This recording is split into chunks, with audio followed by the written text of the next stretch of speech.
Hi everyone, this is Mr Neel Raithatha, also known as the Wax Whisperer. Thank you for joining me in my latest video. This is of a patient who developed a blocked ear post-swimming. They're on holiday, something really exotic actually, so they did have a wonderful time. However, they're normally very careful about avoiding water entering their ears, but on this occasion they were with some friends and they're in the ocean and they forgot to wear any ear protection, and that's because they're very sensitive to having water in the ear in the first instance, and they developed a blocked ear, and they actually contacted us whilst they were away on their holiday to pre-book, and you can see here, so they have got a bit of an ear infection here and with some debris, some wax. They did then also try and remove the wax themselves, so they're poking in the ear.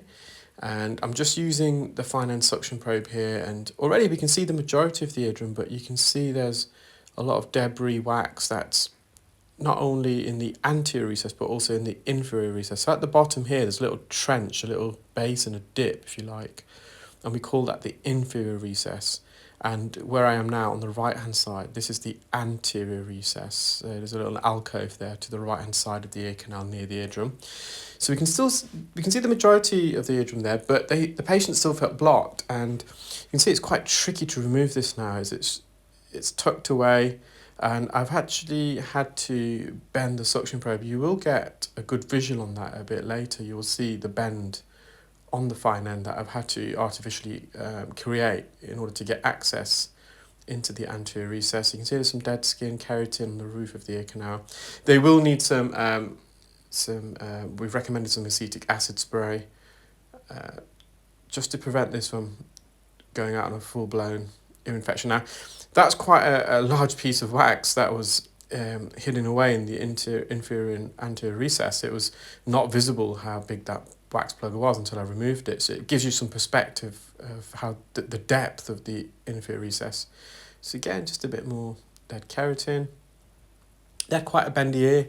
Now, we can see the eardrum fully now, and you can see the hammer bone, but to the right-hand side of the hammer bone, there is some wax there and some debris. Now, the hammer bone is actually protruding outwards somewhat, and the eardrum is slightly retracted, so the membrane is wrapped around that bone, and that wax and skin just below where I am now, that's actually behind the bone. Because as I said, the bone is protruding out through the eardrum, because they've got a retraction. The eardrum's sucked in. You can see at the top there's an attic retraction.